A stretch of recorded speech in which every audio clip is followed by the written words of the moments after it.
I love the iPhone 13 mini. I kind of feel obligated to make a monthly video on the 13 mini just because I'm such a big fan of that phone, and let's be real, no one else is making that content. I'm gonna be talking about the iPhone SE 4 and if this is gonna be the replacement for the iPhone 13 mini. Let's start with the design. The current iPhone SE looks really stale, and that's because it was based on the iPhone 8. And in 2024, it would kind of be a shame if Apple was selling a phone that looks like a phone that was released in 2017 to today's consumers. And while the iPhone SE is a hugely popular phone, it's one of the top phones sold ever. At the same time, I think as design moves forward, the consumers are also wanting a new design. So the iPhone SE 4 will be a more modern style with a 6.1-inch OLED display, which is an upgrade of the 4.7 LED display on the current model. That means no more thick bezels, thank the Lord. We will get something from the iPhone 15 and 15 Pro that we've been foaming at the mouth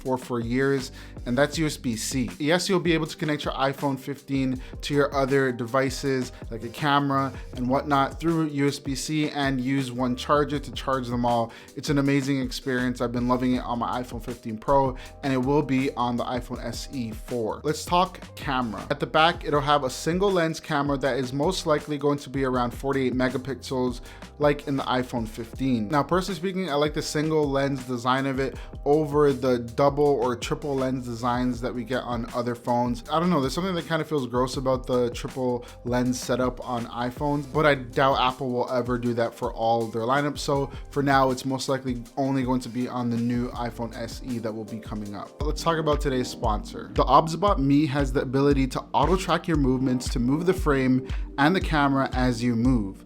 With auto tracking, it'll keep you centered in the video frame, so you don't really need somebody behind the camera.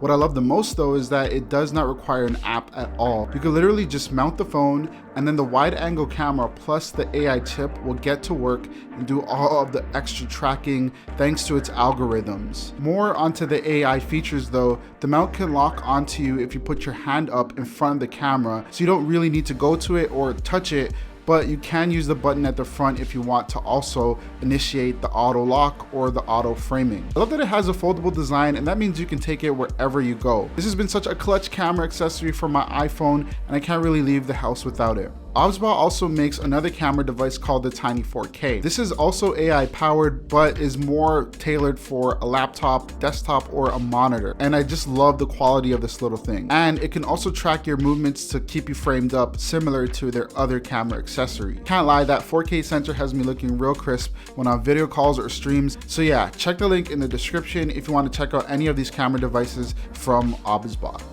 Now, a big question a lot of people might be asking about the iPhone SE 4 is if this will have a mute switch or an action button. And leaks and rumors are suggesting that this actually might have an action button, which is a little bit funny because the iPhone 15, like the base model iPhone 15, doesn't even have an action button, so why would they put it on the iPhone SE? But I don't think it's likely personally, but again, the rumors are saying that it's very likely to happen. Let's quickly spend a minute talking about the display. Like I mentioned, it's going to have an OLED display. On the display, you will have that little notch thing, and that's a little bit reminiscent of the iPhone 13 mini. It will not have dynamic island that you can find on the iPhone 15. So yeah, it'll have that notch, and if you like that notch style that you get on the iPhone 13 mini and older phones like that, then this will be the phone for you. Let me know down below in the comments if you actually like the notch or dynamic island. This will have Face ID, and that means that it will get rid of Touch ID that you find on the current generation of the iPhone SE. The iPhone SE will also have the A15 chip, and if you don't know, there has been a global chip shortage. Apple has even hesitated in the more recent years